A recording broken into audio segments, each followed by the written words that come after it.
Yeah, I'm going to show you how I installed this shade sail here without any poles, just with stakes in the lawn here, and created a nice patio cover. I could fit a table and chairs under there, or I can use it as a just a dry area for work, something like that, or just to stay cool in the shade. This particular shade cloth happens to be waterproof. Most shade cloths are not. They're just a screen that lets the rain pass through, and they only provide shade. If you're interested in one like this, I will put a link in the description, probably down below. I'll put a link in the description so that you can buy one yourself. See how I'll hang this shade sail from my roof up above here and down to a couple stakes that will go in the lawn. So I can do this without any added posts or anything, and give myself a patio cover here. This stainless steel wire rope, I think they call this one a 3/16 diameter, but that's including this plastic shroud or this plastic cover on it, and then the actual wire is about 1/8 of an inch. And then when the wind blows too hard, it didn't really hold. The clamps, the Crosby clamps that you see here, are just too small to get a real tight grip on it. So I'm going to upgrade to a heavier duty.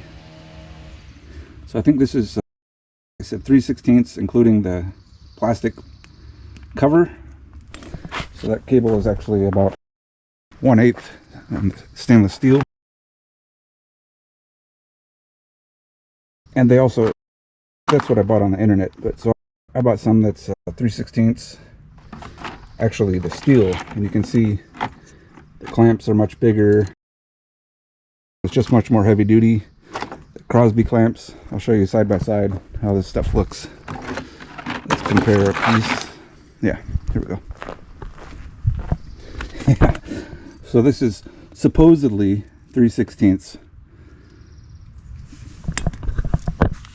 with the plastic cover. Now this is 3/16 with no plastic cover, and it's actually like double the thickness. So you can see the size, the difference, the size in the Crosby clamps. See these tiny little nuts? That's all you've got to tighten that down. And then see these big nuts you can actually get a wrench on and actually tighten it down. Just the difference in size and everything is just phenomenal. It's a huge difference. Anyway, this is what I'm going with, is 3/16 non-coated. It's kind of overkill in this case,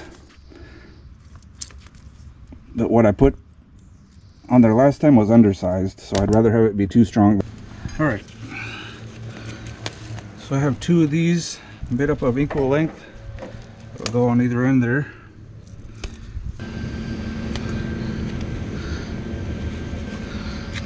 Get this on there.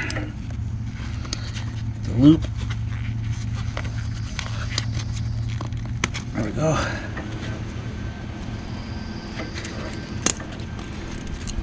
So on this one I crimped a swage on here, a swaging tool, and then I've got a little snap lock, sort of a carabiner, I guess.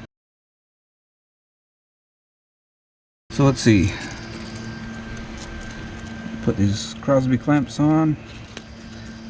I'm going to put two of them. The rule of thumb, the saying is never saddle a dead horse. So when you take the wire rope, like this end here would be the dead end, and this would be the live end that's carrying the load. So you would want to put the saddle on the live end, the live side, not on the dead end, the so-called dead horse. So it would look like this. Putting the saddle on the live side, pushing this through.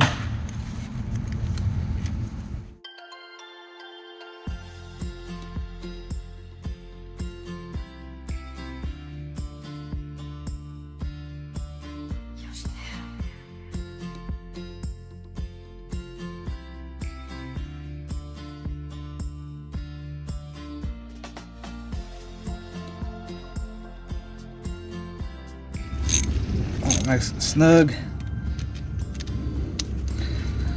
Ain't going nowhere. Okay. There's one. Let's see. Yeah, so same thing here. I crimped this on with a swaging tool.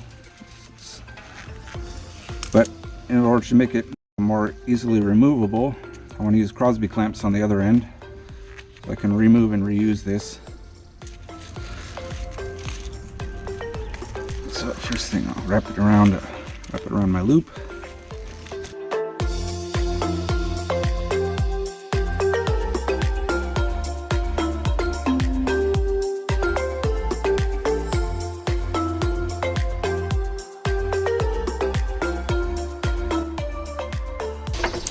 It's going up.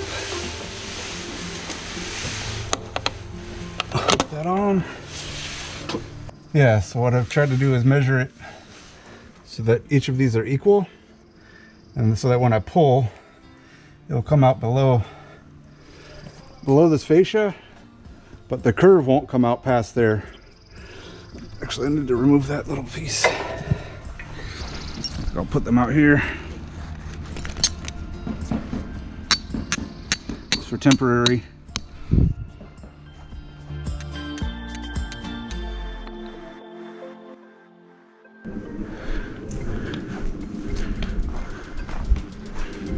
Yeah, this will be a nice dry area under here.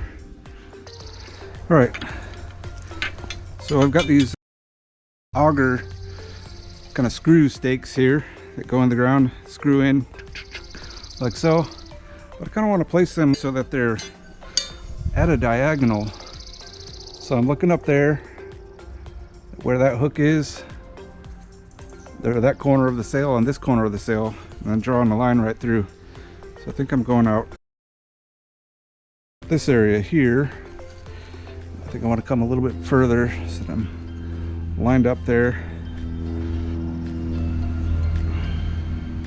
Probably right around here. Yeah, that way it gets equal pulling force from all sides. Let's see, yeah, right about there. So I'm just gonna get this started by hand. Let's push it down into the turf a little bit. And now I want to kind of angle it away slightly so that it's harder to pull out. And I'll turn it as far as I can by hand.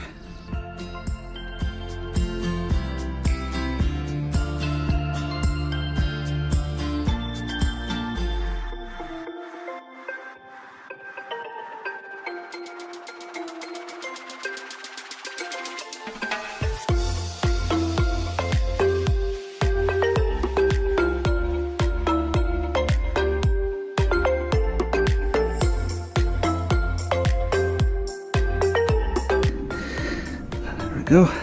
Let's see roughly how long this is. Okay, about 6 feet. And let's see this one here, right there. Yeah, about the same. Okay, so I need to make a couple. All right, so I'll take the temporary stake out. Take this down. Same there.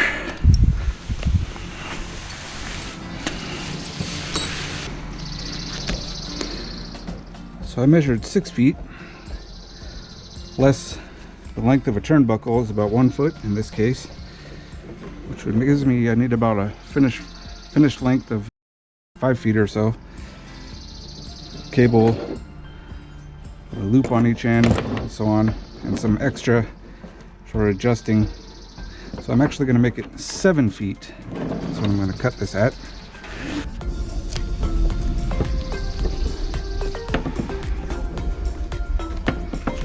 Before I cut this, I'll wrap it with tape.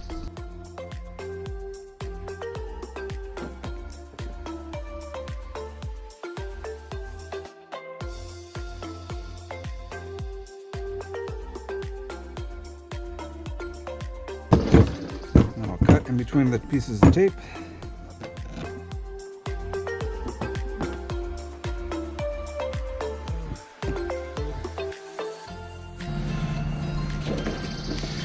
Again, tape on both sides of the mark.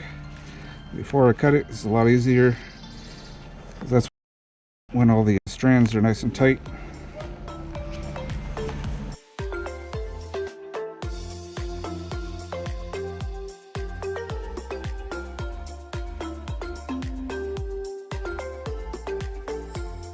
And I find it helps if you hold it square to the lopper cutter here. Get it nice and square to the cutter. And get your cutter nice and secure. And then you want to give it one good hard push. And now I need to swage a couple of loops on the end. Alright, so here I've got my clips for the loops on the ends, and for one end on each of these I'm going to use a ferrule and the swaging tool right here to crimp it on there. So a 3/16 cable like this should get 4 crimps from the swaging tool. Slide that ferrule all the way down tight so it holds my loop clip in there. And actually the sequence you're supposed to do you can look up online, but you don't just work from one end to the other, you kind of go from the middle out in both directions.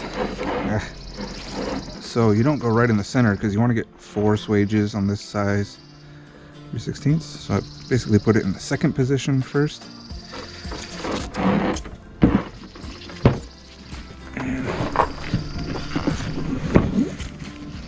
tighten that down.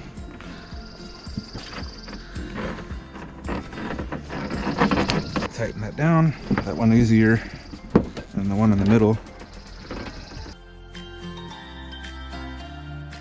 I kind of want to put some tape on there too. These are going to be down at like ankle and shin level. If somebody runs into them,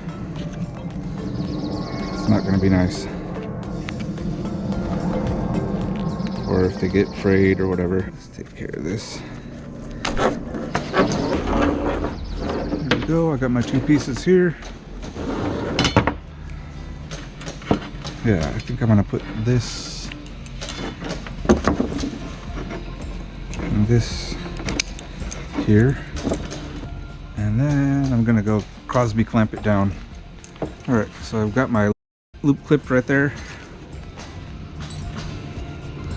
Oh, I get a couple of Crosby clips. Slide those on here. Those slide on nice and easy because they're so loose when they're when you undo them. You can see this end here is a little bit ragged, but it works just fine for this case. I really wanted to swage those ends. I almost had to give up and use Crosby clamps, which would also work just fine. FYI, that's kind of what you should do. If you don't want to buy a swaging tool, and if you are prepared to deal with the messy ends and so on, then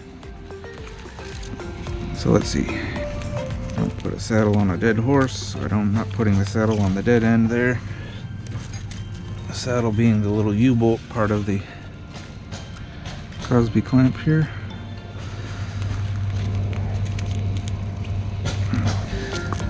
And then I'll slide one of them up here, insert my loop.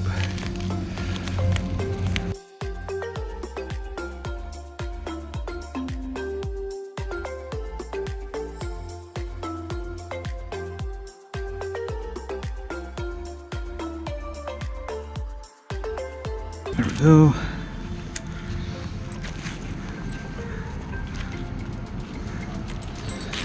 Pass this around. I think I figured about a foot long extra. So again, not putting a saddle on a dead horse.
So now I gotta turn this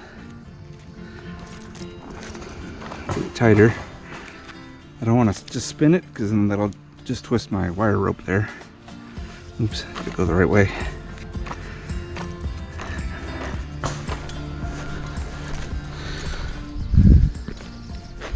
Tighten this one down too. Yeah, I can see it pulling. Pulling it nice and taut. You don't want it too tight, but you also don't want it too loose that it flaps in the wind. You gotta get tight enough so that it has some tension against the wind. There we go. Yeah, it's pretty damn tight.